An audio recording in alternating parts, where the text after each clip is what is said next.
Olá, bom dia! A paz do Senhor Jesus Cristo para você.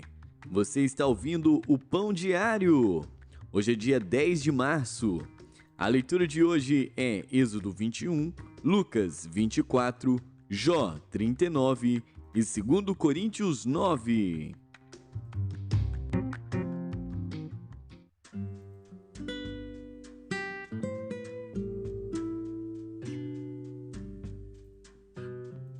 Êxodo.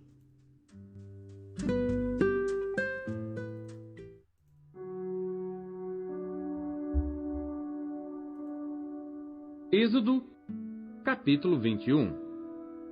Estes são os estatutos que lhes proporás. Se comprares um servo hebreu, 6 anos servirá, mas ao 7º sairá livre, de graça. Se entrou só com seu corpo, só com seu corpo sairá. Se ele era homem casado, sua mulher sairá com ele. Se seu senhor lhe houver dado uma mulher, e ela lhe houver dado filhos ou filhas, a mulher e seus filhos serão de seu senhor, e ele sairá sozinho. Mas se aquele servo expressamente disser: eu amo a meu senhor, e a minha mulher, e a meus filhos, não quero sair livre, então seu senhor o levará aos juízes, e o fará chegar à porta, ou ao umbral da porta, e seu senhor lhe furará a orelha com uma sovela, e ele o servirá para sempre. E se um homem vender sua filha para ser serva, ela não sairá como saem os servos. Se ela não agradar ao seu senhor, e ele não se desposar com ela, fará que se resgate. Não poderá vendê-la a um povo estranho, agindo deslealmente com ela. Mas, se a desposar com seu filho, fará com ela conforme ao direito das filhas. Se lhe tomar outra, não diminuirá o mantimento desta, nem o seu vestido, nem a sua obrigação marital. E se lhe não fizer estas 3 coisas, sairá de graça, sem dar dinheiro. Quem ferir alguém de modo que este morra, certamente será morto. Porém, se lhe não armou cilada, mas Deus lhe entregou nas mãos, ordenar-te-ei um lugar para onde fugirá. Mas se alguém agir premeditadamente contra o seu próximo, matando-o à traição, tirá-lo-ás do meu altar para que morra. O que ferir a seu pai ou a sua mãe, certamente será morto. E quem raptar um homem e o vender, ou for achado na sua mão, certamente será morto. E quem amaldiçoar a seu pai ou a sua mãe, certamente será morto. E se 2 homens pelejarem, ferindo-se um ao outro com pedra ou com punho, e este não morrer, mas cair na cama, se ele tornar a levantar-se e andar fora sobre o seu bordão, então aquele que o feriu será absolvido. Somente lhe pagará o tempo que perdera e o fará curar totalmente. Se alguém ferir a seu servo ou a sua serva com pau e morrer debaixo da sua mão, certamente será castigado. Porém, se sobreviver por 1 ou 2 dias, não será castigado, porque é dinheiro seu. Se alguns homens pelejarem e um ferir uma mulher grávida, e for causa de que aborte, porém, não havendo outro dano, certamente será multado, conforme o que lhe impuser o marido da mulher e julgarem os juízes. Mas se houver morte, então darás vida por vida, olho por olho, dente por dente, mão por mão, pé por pé, queimadura por queimadura, ferida por ferida, golpe por golpe. E quando alguém ferir o olho do seu servo, ou o olho da sua serva, e o danificar, o deixará ir livre pelo seu olho. E se tirar o dente do seu servo, ou o dente da sua serva, o deixará ir livre pelo seu dente. E se algum boi escornear homem ou mulher que morra, o boi será apedrejado certamente, e a sua carne não se comerá. mas o dono do boi será absolvido. Mas, se o boi dantes era escorneador, e o seu dono foi conhecedor disso, e não o guardou, matando o homem ou mulher, o boi será apedrejado, e também o seu dono morrerá. Se lhe for imposto resgate, então dará por resgate da sua vida tudo quanto lhe for imposto, quer tenha escorneado um filho, quer tenha escorneado uma filha, conforme a este estatuto lhe será feito. Se o boi escornear um servo ou uma serva, dar-se-á 30 siclos de prata ao seu senhor, e o boi será apedrejado. Se alguém abrir uma cova, ou se alguém cavar uma cova, e não a cobrir, e nela cair um boi ou um jumento, o dono da cova o pagará. Pagará em dinheiro ao seu dono, mas o animal morto será seu. Se o boi de alguém ferir o boi do seu próximo e morrer, então se venderá o boi vivo, e o dinheiro dele se repartirá igualmente, e também repartirão entre si o boi morto. Mas se foi notório que aquele boi antes era escorneador, e seu dono não o guardou, certamente pagará boi por boi, porém o morto será seu.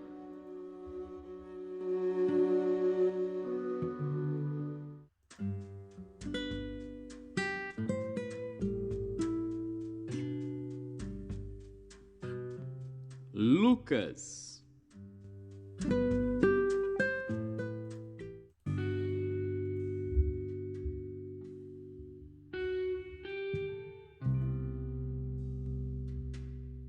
Capítulo 24. E no primeiro dia da semana, muito de madrugada, foram elas ao sepulcro, levando as especiarias que tinham preparado, e algumas outras com elas. E acharam a pedra revolvida do sepulcro, e entrando, não acharam o corpo do Senhor Jesus. E aconteceu que, estando elas muito perplexas a esse respeito, eis que pararam junto delas 2 homens com vestes resplandecentes. E estando elas muito atemorizadas, e abaixando o rosto para o chão, eles lhes disseram: Por que buscais o vivente entre os mortos? Não está aqui, mas ressuscitou. Lembrai-vos como vos falou estando ainda na Galiléia, dizendo: Convém que o Filho do Homem seja entregue nas mãos de homens pecadores, e seja crucificado, e ao terceiro dia ressuscite. E lembraram-se das suas palavras. E voltando do sepulcro, anunciaram todas estas coisas aos 11 e a todos os demais. E eram Maria Madalena, e Joana, e Maria, mãe de Tiago, e as outras que com elas estavam, as que diziam estas coisas aos apóstolos. E as suas palavras lhes pareciam como desvario, e não as creram. Pedro, porém, levantando-se, correu ao sepulcro, e abaixando-se, viu só os lençóis ali postos, e retirou-se, admirando consigo aquele caso. E eis que no mesmo dia iam 2 deles para uma aldeia que distava de Jerusalém 60 estádios, cujo nome era Emaús. E iam falando entre si de tudo aquilo que havia sucedido. E aconteceu que, indo eles falando entre si, e fazendo perguntas um ao outro, o mesmo Jesus se aproximou e ia com eles. Mas os olhos deles estavam como que fechados, para que o não conhecessem. E ele lhes disse: Que palavras são essas que, caminhando, trocais entre vós?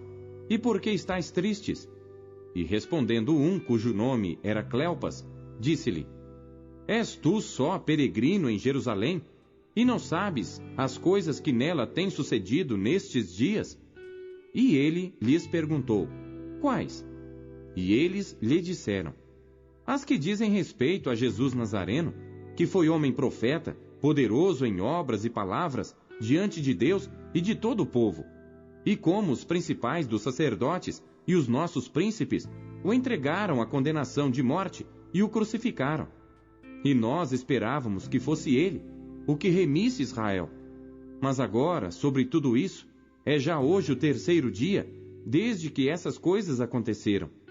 É verdade que também algumas mulheres dentre nós nos maravilharam, as quais de madrugada foram ao sepulcro, e não achando o seu corpo, voltaram dizendo que também tinham visto uma visão de anjos que dizem que ele vive. E alguns dos que estavam conosco foram ao sepulcro e acharam ser assim como as mulheres haviam dito, porém a ele não o viram.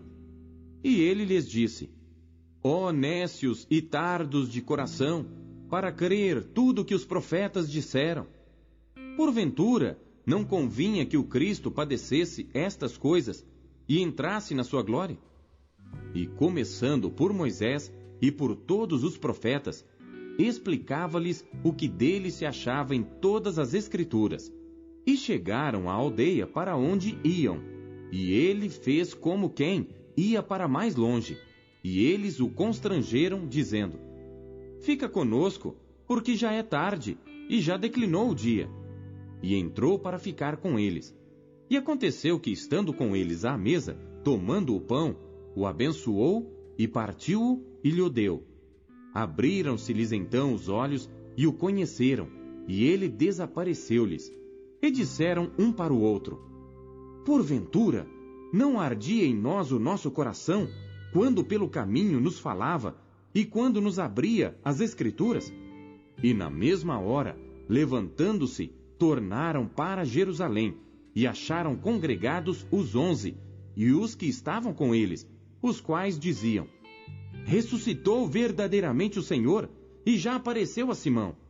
E eles lhes contaram o que lhes acontecera no caminho, e como deles fora conhecido no partir do pão. E falando eles destas coisas, o mesmo Jesus se apresentou no meio deles e disse-lhes: paz seja convosco. E eles, espantados e atemorizados, pensavam que viam algum espírito. E ele lhes disse: por que estáis perturbados, e por que sobem tais pensamentos aos vossos corações? Vede as minhas mãos e os meus pés, que sou eu mesmo. Apalpai-me e vede, pois um espírito não tem carne nem ossos, como vedes que eu tenho. E dizendo isto, mostrou-lhes as mãos e os pés. E não o crendo eles ainda por causa da alegria, e estando maravilhados, disse-lhes: tendes aqui alguma coisa que comer? Então eles apresentaram-lhe parte de um peixe assado e um favo de mel, o que ele tomou e comeu diante deles. E disse-lhes: são estas as palavras que vos disse, estando ainda convosco, que convinha que se cumprisse tudo o que de mim estava escrito na lei de Moisés, e nos profetas e nos salmos. Então abriu-lhes o entendimento para compreenderem as Escrituras. E disse-lhes: assim está escrito, e assim convinha que o Cristo padecesse, e ao terceiro dia ressuscitasse dentre os mortos, e em seu nome se pregasse o arrependimento e a remissão dos pecados em todas as nações, começando por Jerusalém. E destas coisas sois vós testemunhas. E eis que sobre vós envio a promessa de meu Pai. Ficai, porém, na cidade de Jerusalém, até que do alto sejais revestidos de poder. E levou-os fora, até Betânia, e levantando as suas mãos, os abençoou. E aconteceu que, abençoando-os ele, se apartou deles e foi elevado ao céu. E adorando-o eles, tornaram com grande júbilo para Jerusalém. E estavam sempre no templo, louvando e bendizendo a Deus. Amém.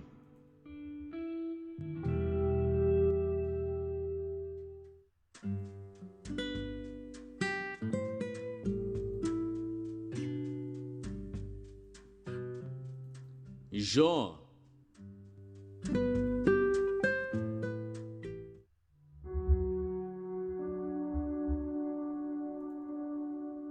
Jó, capítulo 39.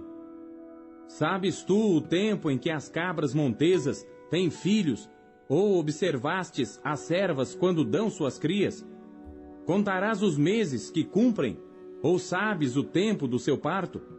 Quando se encurvam, produzem seus filhos e lançam de si as suas dores. Seus filhos enrijam, crescem com o trigo, saem e nunca mais tornam para elas. Quem despediu livre o jumento montês, e quem soltou as prisões ao jumento bravo, ao qual dei o ermo por casa, e a terra salgada por morada? ri-se do ruído da cidade, não ouve os muitos gritos do condutor. A região montanhosa é o seu pasto, e anda buscando tudo que está verde. Ou querer-te-á servir o boi selvagem? Ou ficará no teu curral? Ou com corda amarrarás no arado ao boi selvagem? Ou escavará ele os vales após ti? Ou confiarás nele por ser grande a sua força? Ou deixarás a seu cargo o teu trabalho? Ou fiarás dele que te torne o que semeaste e o recolha na tua eira? A avestruz bate alegremente as suas asas, porém, são benignas as suas asas e penas? Ela deixa os seus ovos na terra e os aquenta no pó, e se esquece de que algum pé os pode pisar, ou que os animais do campo os podem calcar. Endurece-se para com seus filhos, como se não fossem seus. Debalde é seu trabalho, mas ela está sem temor, porque Deus a privou de sabedoria e não lhe deu entendimento. A seu tempo se levanta ao alto, ri-se do cavalo e do que vai montado nele. Ou darás tu força ao cavalo, ou revestirás o seu pescoço com crinas, ou espantá-lo-ás como ao gafanhoto. Terrível é o fogoso respirar das suas ventas, escarva a terra, e folga na sua força, e sai ao encontro dos armados. Ri-se do temor, e não se espanta, e não torna atrás por causa da espada. Contra ele rangem a aljava, o ferro flamante da lança e do dardo. Agitando-se e indignando-se, serve a terra, e não faz caso do som da buzina. Ao soar das buzinas diz, eia! E cheira de longe a guerra, e o trovão dos capitães, e o alarido. Ou voa o gavião pela tua inteligência, e estende as suas asas para o sul? Ou se remonta a águia ao teu mandado, e põe no alto o seu ninho? Nas penhas mora e habita, no cume das penhas, e nos lugares seguros. Dali descobre a presa, seus olhos a avistam de longe, e seus filhos chupam sangue, e onde há mortos, ali está ela.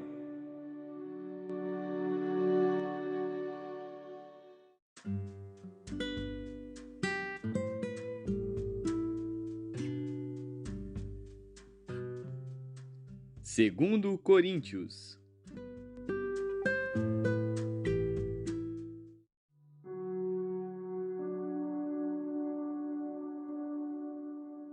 Capítulo 9. Quanto à administração que se faz a favor dos santos, não necessito escrever-vos, porque bem sei a prontidão do vosso ânimo, da qual me glorio de vós para com os macedônios, que a Acaia está pronta desde o ano passado, e o vosso zelo tem estimulado muitos. Mas enviei estes irmãos para que a nossa glória acerca de vós não seja vã nesta parte, para que, como já disse, possais estar prontos, a fim de, se caso os macedônios vierem comigo e vos acharem desapercebidos, não nos envergonharmos nós, para não dizermos vós deste firme fundamento de glória. Portanto, tive por coisa necessária exortar estes irmãos para que primeiro fossem ter convosco e preparassem de antemão a vossa bênção, já antes anunciada, para que esteja pronta como bênção e não como avareza. E digo isto, que o que semeia pouco, pouco também ceifará, e o que semeia em abundância ceifará. Cada um contribua segundo propôs no seu coração, não com tristeza ou por necessidade, porque Deus ama ao que dá com alegria. E Deus é poderoso para fazer abundar em vós toda a graça, a fim de que, tendo sempre em tudo toda a suficiência, abundeis em toda a boa obra. Conforme está escrito, espalhou, deu aos pobres, a sua justiça permanece para sempre. Ora, aquele que dá a semente ao que semeia, também vos dê pão para comer, e multiplique a vossa sementeira, e aumente os frutos da vossa justiça, para que em tudo enriqueçais para toda a beneficência, a qual faz que por nós se deem graças a Deus. Porque a administração deste serviço não só supre as necessidades dos santos, mas também é abundante em muitas graças que se dão a Deus. visto como, na prova desta administração, glorificam a Deus pela submissão que confessais quanto ao Evangelho de Cristo e pela liberalidade de vossos dons para com eles e para com todos, e pela sua oração por vós, tendo de vós saudades por causa da excelente graça de Deus que em vós há. Graças a Deus, pois, pelo seu dom inefável.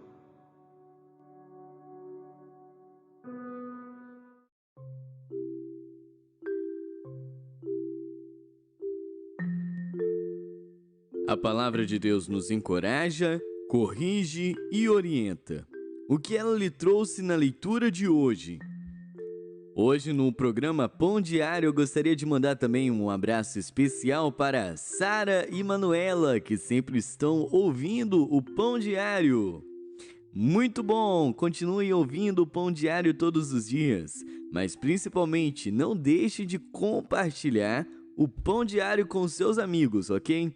Algo também muito importante é que você deixe aqui embaixo um comentário e deixe também um like no vídeo. Isso serve para ajudar a propagar o Pão Diário para outras pessoas. Não deixe os seus amigos passando fome, compartilhe o pão. Até amanhã, tchau, um bom dia, fique com Deus!